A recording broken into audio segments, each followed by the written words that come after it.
ഇപ്പോൾ CPM ഒരു മുഖം മിനുക്കൽ പരിപാടിയുമായിട്ട് ഇറങ്ങിയിട്ടുണ്ട്. വൃത്തിയാകുമോ? മുഖം വെടിപ്പാവുമോ? അവരുടെ മുഖം മിനിക്കേണ്ടതാണെന്ന് അവർക്ക് തോന്നൽ വരുന്നത് നല്ല കാര്യമാണ്. പക്ഷേ ഇലക്ഷന് തൊട്ട് മുമ്പാണ് അത് ചെയ്യുന്നതെന്ന് ഓർക്കണം. ഇലക്ഷന് മുൻപ് മുഖം മിനിക്കാൻ ധാരാളം സമയമുണ്ടായിരുന്നു. പക്ഷെ ഇപ്പോൾ അവർക്ക് സമയം കിട്ടിയില്ല. അവർ ഭരിക്കുന്നതിൻ്റെ തിരക്കിലായിരുന്നു. പക്ഷേ ഈ മുഖം മിനിക്കലിൻ്റെ എല്ലാം പിന്നിൽ അവർക്ക് ലക്ഷ്യം എന്ന് പറയുന്ന കേരളത്തിലെ വോട്ടേഴ്സാണ്. അറിയാമല്ലോ എന്തുകൊണ്ടാണ് അങ്ങനെ അവർ വോട്ടേഴ്സിനെ ഇപ്പോൾ പ്രത്യേകമായി ലക്ഷ്യം വെക്കേണ്ടതെന്ന് നമ്മൾക്കറിയാം.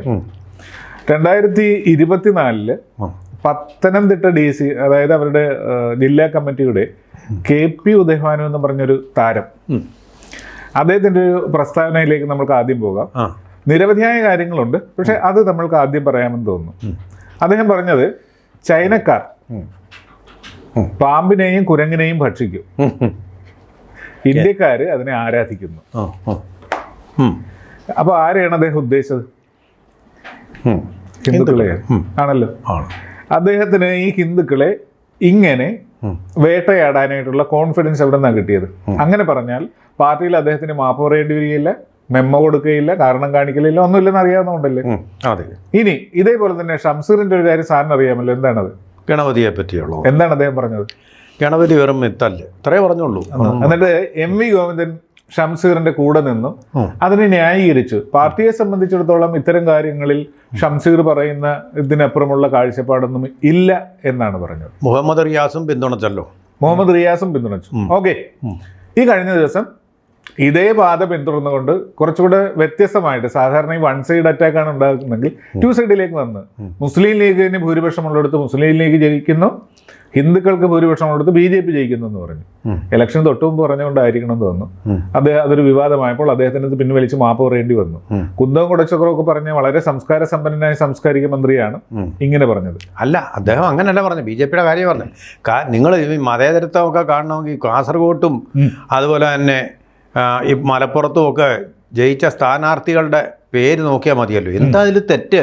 ആ ഇതിനകത്ത് എന്തും അദ്ദേഹം വർഗീയതയോടെ, ഇതല്ലേ മതേതരത്വം എന്ന് പറയുന്നത്? അവിടെ ജയിച്ച സ്ഥാനാർത്ഥികളുടെ പേര് നോക്കൂ എന്ന് പറഞ്ഞാൽ അതിലെന്താ മതേതരത്വത്തിന്റെ കുഴപ്പം? അത് മതേതരത്വം എന്ന് പറയുന്നത് ഇവരുടെ കപട മതേതരത്വം പ്രീണനം എന്ന് പറയുന്ന സാധനത്തിനെതിരാണ്. സത്യമായിട്ട് പറയുമ്പോൾ ഇവര് ചെയ്തുകൊണ്ടിരിക്കുന്നതിന് വിരുദ്ധമായിട്ട് ഇവർ തന്നെ സംസാരിക്കുന്നു. അതായത് മലപ്പുറത്ത് വർഗീയത ഇല്ലെന്ന് ഇവർ ഇത്ര നാൾ പറഞ്ഞുകൊണ്ടിരുന്നു. ഇവരുടെ കണ്ണിൽ വർഗീയവാദികൾ എന്ന് പറയുന്നത് BJPക്കാർ മാത്രമല്ലേ? സംശയമില്ലല്ലോ. സാർ എന്തെങ്കിലും BJP അല്ലെങ്കിൽ ഹിന്ദുവിനെ കോർണർ ചെയ്യുന്നതല്ലാതെ എവിടെയെങ്കിലും ഉണ്ട്? അഭിമന്യുവിനെ കൊന്നു. അഭിമന്യുവിനെ കൊന്നപ്പോൾ ചൂരായ ചുവരിൽ എഴുതി വെച്ച വാചകം എന്താണെന്നറിയോ? വർഗീയത തുലയട്ടെ. വർഗീയത എന്ന് പറയുന്നത് ഹിന്ദു വർഗീയത എന്നാണ് ഇവരെപ്പോഴും വർഗീയത കൊണ്ട് ഇവർ ഉദ്ദേശിക്കുന്നത്. മറ്റൊരു തീവ്രവാദമാണ്. തീവ്രവാദം തുലയട്ടെ എന്ന് ഇവരുടെ നാവിൽ നിന്ന് നാളിതുവരെ വന്നിട്ടുണ്ടോ? ഇല്ല. അവരുടെ നാവിൽ വന്നത് ഞാൻ പറയാം, മതമാണ് പ്രശ്നം എന്നാണ് വന്നത്. ആർക്ക് വന്നത് വർഗീയതയായിട്ട് തോന്നിയില്ലല്ലോ. ഇവരാരും എതിർത്തില്ലല്ലോ. എന്താ സംഭവം അറിയാമോ? ഇനി ഒരു കാര്യം കൂടെ പറയാം. മുസ്ലിം ലീഗ് വഖഫിന് മാറ്റത്തിനെതിരായിട്ടുള്ള ഹർജിയിൽ പറഞ്ഞിരിക്കുന്നത് മുസ്ലിം സമുദായത്തിന് വേണ്ടി പ്രവർത്തിച്ചു കൊണ്ടിരിക്കുന്ന ഒരു സംഘടനയാണ് ഈ പാർട്ടി. ഒരു പാർട്ടിയുടെ പേരിൻ്റെ കൂടെ മുസ്ലിം എന്നുള്ള മത പേര് എങ്ങനെ ചേർക്കാൻ പറ്റുന്നു? അത് ഏത് ഇലക്ഷൻ കമ്മീഷൻ അംഗീകരിച്ചു? അവിടെ തെറ്റ് പറ്റിയിട്ടില്ല. ഭരണഘടനാ വിരുദ്ധമല്ലേ? മതത്തെ അടിസ്ഥാനമാക്കിയുള്ള പ്രസ്ഥാനങ്ങളും വോട്ട് ചോദിക്കലും വേണ്ട എന്ന് പറയുന്ന, മതത്തിൻ്റെ ചിഹ്നങ്ങൾ ഉപയോഗിച്ചുകൊണ്ട് നടക്കുന്ന തെരഞ്ഞെടുപ്പ് നള്ളിഫൈ ചെയ്യുന്ന, നൾ ആൻഡ് വോയിഡ് ആണെന്ന് പറയുന്ന, അതിനെ അസാധുവാക്കുന്ന തെരഞ്ഞെടുപ്പ് കമ്മീഷനുള്ള രാജ്യത്ത് ഒരു മതത്തിൻ്റെ പേര് കൂട്ടിച്ചേർത്ത് ഒരു രാഷ്ട്രീയ പാർട്ടിക്ക് നിങ്ങൾ ഇത് ഇറാനാണോ? സുഡാനാണോ? അതിലൊരു കാര്യമുണ്ടെന്നേ, ഈ വർഗീയ കക്ഷിയെ മുസ്ലിം ലീഗിന് എന്നാണ് അംഗീകാരം കിട്ടിയത്? കോൺഗ്രസ് ഭരിക്കുന്ന കാലത്തല്ലേ? അതെ, കോൺഗ്രസ് ഭരിക്കുന്ന കാലത്ത് ഇതിനെതിരെ ആരെങ്കിലും ഒരാൾ, അന്നൊക്കെ CPM അതിനുള്ള നട്ടെല്ലുണ്ടായിരുന്നു. അവര് CPM ആദ്യമായിട്ട് മന്ത്രിസഭയിൽ അഭയം കൊടുത്ത പാർട്ടിയാണല്ലോ. അപ്പൊ ഇനി പോയെന്ന് വിചാരിക്കട്ടെ, ഇത് വർഗീയ പാർട്ടിയാണ്, മതം ഉപയോഗിച്ച് പേര് ഉപയോഗിക്കുന്നത് പാടില്ലെന്നും പറഞ്ഞു. കോൺഗ്രസിനോടല്ലേ ചോദിക്കുന്നത്? കേന്ദ്രത്തിനോടാണല്ലോ കോടതി ചോദിക്കുന്നത്. എങ്ങനെയാണ്? തിരഞ്ഞെടുപ്പ് കമ്മീഷനോട് ചോദിക്കുമ്പോൾ അതിൽ കുഴപ്പമില്ലെന്നല്ലേ ഈ കൂട്ടർ പറയുള്ളൂ. മറിച്ച് ഇന്നായിരുന്നെങ്കിൽ, ഇന്നാണ് മുസ്ലിം ലീഗ് രജിസ്ട്രേഷന് പോകുന്നെങ്കിൽ സംഭവം നടക്കുമോ? ഇല്ല. കാരണം BJP പറയും ഞങ്ങൾ ഭാരതീയ ജനതാ പാർട്ടിയാണ്, ഞങ്ങളുടെ കയ്യിൽ വർഗീയതയൊന്നും ആരോപിക്കാൻ പറ്റില്ല. പക്ഷേ ഇത് മുസ്ലിം ലീഗാണ്, ഇതിൽ വർഗീയതയുണ്ട്, ആ പേര് മാറ്റണം, അതാണ് ഗവൺമെന്റ് അഭിപ്രായം എന്ന് പറഞ്ഞാൽ തെരഞ്ഞെടുപ്പ് കമ്മീഷന് നിർദ്ദേശം കൊടുക്കും കോടതി. ഈ രീതിയിൽ രജിസ്ട്രേഷൻ പാടില്ലെന്ന്. അപ്പൊ നമുക്ക് അത് ഇടയ്ക്ക് നമ്മൾ പറഞ്ഞു പോയത്. അപ്പൊ ഇങ്ങനെ പറഞ്ഞുകൊണ്ടിരിക്കുകയായിരുന്നു CPM. ഇതേപോലെ നമ്മൾ ഓർക്കുന്ന ഒരു പ്രസ്താവനയാണ് G. സുധാകരൻ അദ്ദേഹം ഒരിക്കൽ പറയുകയുണ്ട്, അദ്ദേഹം ദേവസ്വം മന്ത്രിയൊക്കെ ആയിരുന്ന ഒരാളാണല്ലോ, അദ്ദേഹം പറയുന്നൊരു വാചകം, ഈ പൂജാരിമാർ ക്ഷേത്രങ്ങളിൽ എംബ്രാന്തിരികളൊക്കെ അടിവസ്ത്രം ധരിക്കാതെ ഒറ്റ തോർത്ത് എടുത്തു നിൽക്കുന്ന ഏഭ്യന്മാരാണ്, ആഭാസന്മാരാണെന്നാണ് പറയുന്നത്. അവിടെ ഞാനൊന്ന് ഇടപെട്ടോട്ടെ. ജി സുധാകരൻ വളരെ മാന്യനായ ഒരു വ്യക്തിയാണ്, സത്യം തുറന്നു പറയുന്ന ആളാണ്. അതുകൊണ്ടാണ് പാർട്ടി അദ്ദേഹം കണ്ട സത്യം അങ്ങ് വിളിച്ചു പറഞ്ഞു. ഇദ്ദേഹം ഇതൊക്കെ കാണാൻ വേണ്ടിയിട്ട് എന്തിനാ ഇവിടെ പോയി? അദ്ദേഹം വിശ്വാസമില്ലാത്ത ആളാണെന്ന് എന്നോട് തുറന്നു പറഞ്ഞിട്ടുള്ള ആളാണ്. പിന്നെ ദേവസ്വം മന്ത്രി ആയിരുന്നു കൊണ്ട് താങ്കൾ പരിഷ്കാരങ്ങൾ വരുത്തി, അത് ഭരണഘടനയോട് ആവശ്യപ്പെടുന്ന കാര്യങ്ങൾ എന്നോട് നേരിട്ടുള്ള ഒരു ഇന്റർവ്യൂ പറഞ്ഞതാണ്. അങ്ങനെയുള്ള മനുഷ്യനെ ഇത് കാണാൻ അവിടെ പുറകെ മൂട്ടിൽ പോയി നിൽക്കേണ്ട കാര്യമില്ലല്ലോ. ഒന്നാമത്തെ കാര്യം, വിശ്വാസമില്ലെങ്കിൽ നിങ്ങൾ അമ്പലത്തിൽ പോകരുത്. നിങ്ങൾക്ക് തീർത്ഥം കുടിക്കണ്ടെങ്കിൽ നിങ്ങൾ അമ്പലത്തിൽ പോകരുത്. അവിടെ പ്രദക്ഷിണത്തിന് പറ്റില്ലെങ്കിൽ നിങ്ങൾ അമ്പലത്തിൽ പോകരുത്. വെറുതെ എന്തിനാ നിങ്ങൾ ഷോ കാണിക്കാൻ വേണ്ടി, ഫോട്ടോയിൽ വരാൻ പറ്റുമോ? ഒരു മന്ത്രി പോകേണ്ട ആവശ്യമൊന്നുമില്ല. ഒരു ഭരണഘടന അങ്ങനെ പറയുന്നില്ല. നിങ്ങൾക്ക് നിങ്ങളുടെ ഓഫീസിലിരുന്ന് ഭരിക്കാം, മര്യാദയ്ക്ക് ഭരിക്കണം. അവിടെ മോഷണം നടത്താൻ വേണ്ടിയുള്ള ഭരണം നടത്തരുത്. ഒന്നാമത്തെ കാര്യം അതാണ്. അതുപോലെ ജി സുധാകരൻ്റെ അറിവുകേട് കൊണ്ട് അദ്ദേഹത്തിൻ്റെ അപ്പൂപ്പനെയോ വല്ലതും അദ്ദേഹം കണ്ടിട്ടുണ്ടെങ്കിൽ, അദ്ദേഹത്തിൻ്റെ അപ്പൂപ്പൻ ഏത് തരത്തിലുള്ള അടിവസ്ത്രമാണ് ഇട്ടിരുന്നതെന്ന് അദ്ദേഹം പരിശോധിച്ചിട്ടുണ്ടെങ്കിൽ അദ്ദേഹത്തിന് മനസ്സിലായി. അത് മനസ്സിലാവും. അല്ലെങ്കിൽ ഈ നമ്മുടെ തമിഴ്നാട്ടിലെ പാടങ്ങളിലേക്ക് പോയാൽ മതി. വഴുതനയൊക്കെ കൃഷി ചെയ്യുന്ന പാടങ്ങളുണ്ട്. അവിടെ പോയാൽ ഏത് വേഷത്തിലാണ് അവിടുത്തെ പ്രായമായ കർഷകർ പോലുമില്ല, തോർത്തല്ല, കൗപീനം മാത്രമാണ് ധരിച്ചുകൊണ്ടാണ് വരുന്നത്. ഇന്ത്യയുടെ പരമ്പരാഗതമായിട്ടുണ്ടായിരുന്ന ഒരു വസ്ത്രമാണ്. ഇപ്പം നമ്മളത് ഉപേക്ഷിച്ച് കഴിഞ്ഞു എന്ന് വെച്ചിട്ട് അത്ര അങ്ങ് നിങ്ങൾ ഇത് ബിക്കിനിയൊക്കെ ഇടുന്നതിനേക്കാൾ വലിയ മോശം. അതുകൊണ്ട് അദ്ദേഹം നിർത്തിയില്ല. അദ്ദേഹം മറ്റൊരു വാചകം കൂടെ അന്ന് പറഞ്ഞു, അതായത് ദക്ഷിണ കൊടുക്കാൻ പാടില്ല ക്ഷേത്രങ്ങളിൽ. എനിക്ക് എൻ്റെ റൈറ്റാണ്, ഞാൻ ഒരു ക്ഷേത്രത്തിൽ ചെല്ലുമ്പോൾ പ്രസാദം തരുമ്പോൾ ആ വ്യക്തിക്ക് ദക്ഷിണ കൊടുക്കുന്നത് അത് ഭാരതീയ പാരമ്പര്യമാണ്, എൻ്റെ റൈറ്റാണ്, അത് പാടില്ലെന്ന് അദ്ദേഹം പറഞ്ഞത്. അതിലും കാണിക്ക അർപ്പിക്കുന്നവരും എല്ലാ അഴിമതി ഉണ്ടെന്നാണ് ഇപ്പോൾ കോടതിയും അതുപോലെ SITയും കണ്ടെത്തിയിരിക്കുന്നത്. പോട്ടെ, നമ്മൾ അതിലേക്ക് പോകണ്ട, അത് വേറെ വിഷയം. അപ്പോൾ ഇവിടെ വേണ്ട ഒരു കാര്യം, നമ്മുടെ ഈ ബിക്കിനിയൊക്കെ ഇട്ടുകൊണ്ട് നടക്കുന്നുണ്ടല്ലോ, ഈ അതിനേക്കാൾ അത്ര വലിയ ഒരു അപഹാസ്യമായ വസ്ത്രമൊന്നും അല്ല ഈ കവിയനൊന്നും. ഇതൊന്നും CPM ഒന്നും കാണാനായിട്ട് കഴിയില്ല. അവർ നോക്കുന്നത് അവരുടെ ബൈനാക്കുലർ തിരിച്ചു വെച്ചിരിക്കുന്നത് ഓൺലി ഹിന്ദുസിലേക്കാണ്. ഹിന്ദുവിനെ എത്രമാത്രം കുറ്റം പറയുന്നു, അത്രമാത്രം ഇവർ ലിബറലാകുന്നു, അത്രമാത്രം മതേതരന്മാരാകുന്നു, അത്രമാത്രം പുരോഗമനവാദികളാകുന്നു എന്നതാണല്ലോ ഇവരുടെ ഒരു വ്യാഖ്യാനം. ആ വ്യാഖ്യാനത്തിന്റെ ഭാഗമായിട്ട് ഹിന്ദുവിനെ മാത്രം കാണാനുള്ള ഒരു പ്രത്യേക കണ്ണിവർക്കുണ്ട്. നനഞ്ഞ മണ്ണ് കുഴിക്കുക, എളുപ്പം കുഴിക്കാൻ പറ്റുമല്ലോ. അപ്പോൾ അത് തന്നെയല്ല, ഇതിന്റെ പിന്നിൽ വലിയൊരു സംഭവമുണ്ട്. അതായത് ഈ ഒരു വിശ്വാസത്തെ മാറ്റി മറ്റൊരു വിശ്വാസം പ്രതിഷ്ഠിക്കുക. യൂറോപ്പിലൊക്കെ ഇവരിത് വളരെ ഭംഗിയായിട്ട് ചെയ്തതാണ്. അപ്പോൾ എന്നതുപോലെ കേരളത്തിൽ വന്നിട്ട് ഇവർക്ക് അനുകൂലമായി ചിന്തിക്കുന്നൊരു സാംസ്കാരിക ധാര ഉണ്ടാക്കിയെടുക്കുവാൻ ആ ഇപ്പം നേരത്തെയുള്ള, അതായത് ഇവിടെ കേരള മനസ്സെന്ന് പറയുന്നത് ആക്ച്വലി ഭൂരിപക്ഷ സമുദായത്തിന്റെ മനസ്സാണല്ലോ. അപ്പോൾ ഭൂരിപക്ഷ സമുദായം എന്ന് പറയുന്നത് ഹൈന്ദവ വിഭാഗമാണ്. അവരുടെ ആരാധനാ രീതികളിൽ നിന്ന് പറിച്ചു മാറ്റിയാൽ BJPക്ക് അവിടെ കയറുവാനുള്ള ഇടം അത്രയും കുറയും. മനസ്സിലാക്കണം, BJPയെ ഒഴിവാക്കാൻ വേണ്ടി, അതായത് ഇവരുടെ ബേസ് എന്ന് പറയുന്നത് ഹിന്ദു വോട്ടാണ്. ഹിന്ദു വോട്ടിലേക്ക് സ്വാഭാവികമായിട്ട് എളുപ്പം വരാൻ സാധ്യത BJPയാണ്. അവരെവിടെ നിന്ന് വരണമെങ്കിൽ BJPക്ക് എതിരായ ഒരു ചെറുത്തുനിൽപ്പ് ഉണ്ടാക്കുന്ന ഹൈന്ദവ വിരോധമുള്ള മനസ്സുകൾ ഇവർക്ക് സൃഷ്ടിക്കണമായിരുന്നു. അതിനുവേണ്ടി EMS പറഞ്ഞു, മഹാഭാരതമാണ് എൻ്റെ വ്യക്തിത്വത്തെ രൂപീകരിച്ചെന്ന് പറഞ്ഞു. പക്ഷെ ഞാൻ ഓൾറെഡി ഒരു മെറ്റീരിയലിസ്റ്റ് ആണ്, എല്ലാത്തിനും മുകളിൽ മനുഷ്യനാണ് എന്നാണ് അദ്ദേഹം പറഞ്ഞത്. ഇത് കൊണ്ട് തീർന്നില്ല. സഹോദരൻ അയ്യപ്പൻ എന്നാണ് എൻ്റെ ഓർമ്മ.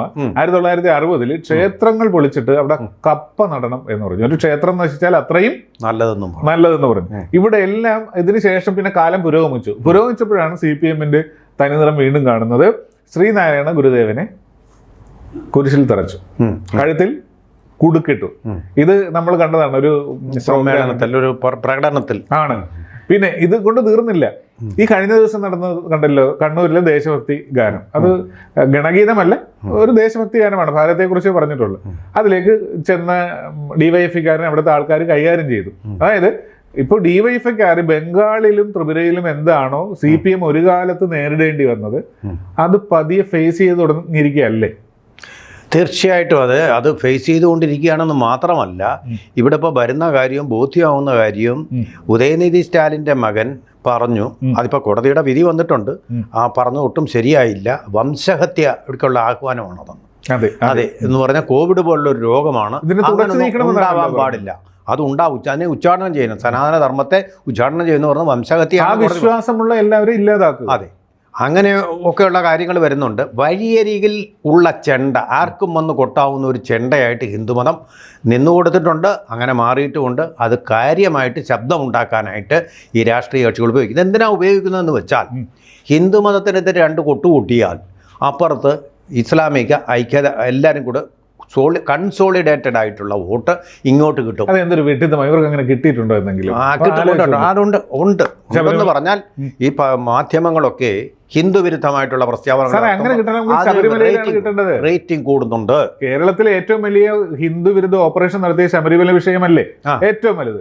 ആ ശബരിമല ഓപ്പറേഷൻ കഴിഞ്ഞതിന് ശേഷം UDF-ലേക്ക് മൊത്തം വോട്ട് പോയി. UDF-ന്റെ വോട്ട് ബാങ്ക് അവിടെ തന്നെ നിന്നു. മുസ്ലിം ലീഗ് ഇങ്ങോട്ട് വന്നില്ല, CPM-ന് കിട്ടിയില്ല. ഇതിനു മുമ്പ് സാറ് പറഞ്ഞ ശരിയാ, ഇതിനു മുമ്പ് പലപ്പോഴും ഈ കൃഷി ഇവർ നടത്തിയിട്ടുണ്ട്. ശബരിമല ഓപ്പറേഷൻ ഹിന്ദുവിനെതിരെ ഇവർ നടത്തിയ ഏറ്റവും വലിയ ഓപ്പറേഷൻ ശബരിമല സ്ത്രീ പ്രവേശനം. അത് പക്ഷേ LDF അല്ലേ നടത്തിയത്? LDF അല്ലേ? അതാ ഞാൻ പറഞ്ഞത്. LDF നടത്തുമ്പോൾ LDF-ന് അടുത്ത ഇലക്ഷൻ വോട്ട് കിട്ടിയില്ല. അത് മുസ്ലിം സമൂഹത്തെ ഞാനീ പറഞ്ഞത് സാർ മനസ്സിലായില്ല. അതായത് പിന്നെ ഈ പറയുന്ന ഡെമോഗ്രഫിക്കലി ഭൂരിപക്ഷമുള്ള ന്യൂനപക്ഷങ്ങൾക്ക് ഭൂരിപക്ഷമുള്ള സ്ഥലത്ത് അത് നല്ല ഇഫക്റ്റ് ഉണ്ടാക്കുന്നുണ്ട്. അത് ഈ കാര്യത്തെ മാത്രമല്ല, ഞാൻ പറഞ്ഞു തരാം. മമ്മൂട്ടിയുടെ മോഹൻലാലിൻ്റെ സിനിമ അവർ കാണില്ല, മമ്മൂട്ടിയുടെ സിനിമയെ കാണത്തുള്ളൂ. അതുപോലെ തന്നെ മാധ്യമം എന്ന പത്രം മാത്രമേ അവർ വായിക്കത്തുള്ളൂ. മീഡിയ വൺ എന്ന് പറയുന്ന ചാനൽ മാത്രമേ അവർ കാണത്തുള്ളൂ. ഇതൊന്നും ചോദ്യം ചെയ്യാനോ പറയാനോ ആരുമില്ല. കണക്ക് ഇത് ഒരുപാട് കാര്യങ്ങൾ അങ്ങനെ നടക്കുന്നുണ്ട്. പറയാൻ എല്ലാവർക്കും പറഞ്ഞു കഴിഞ്ഞാൽ വർഗീയനായിട്ട് മുദ്ര കുത്തപ്പെടുന്ന പേടിയുണ്ട്. പേടിയാണ് അവർക്കുള്ളത്, പേടി മാത്രമാണ്. അല്ല, ആരും വർഗീയമായിട്ട് മുദ്ര വെക്കില്ല. ഇപ്പൊ സാറ് പറഞ്ഞതിന്റെ ഒരു ക്ലാരിറ്റിയൊക്കെ ഞാൻ പറയാം. ഇപ്പൊ സാറ് പറയുന്നത് ഇപ്പൊ ഭൂരിപക്ഷത്തെ പീഡിപ്പിച്ചാൽ ന്യൂനപക്ഷത്തിന് സന്തോഷമാണെന്നുള്ള, പക്ഷെ അതുകൊണ്ട് വോട്ട് കിട്ടുന്നില്ലെന്ന് ഞാൻ പറയുന്നത്. അങ്ങനെയാണെങ്കിൽ ശബരിമലയ്ക്ക് ശേഷം ഇവർക്ക് പാർലമെന്റിലേക്ക് എല്ലാ സീറ്റും വോട്ട് കിട്ടാതെ വരുന്നത് ഇപ്പുറത്ത് അതിനെതിരായിട്ട് ഒരു റിയാക്ഷൻ വരുന്നു.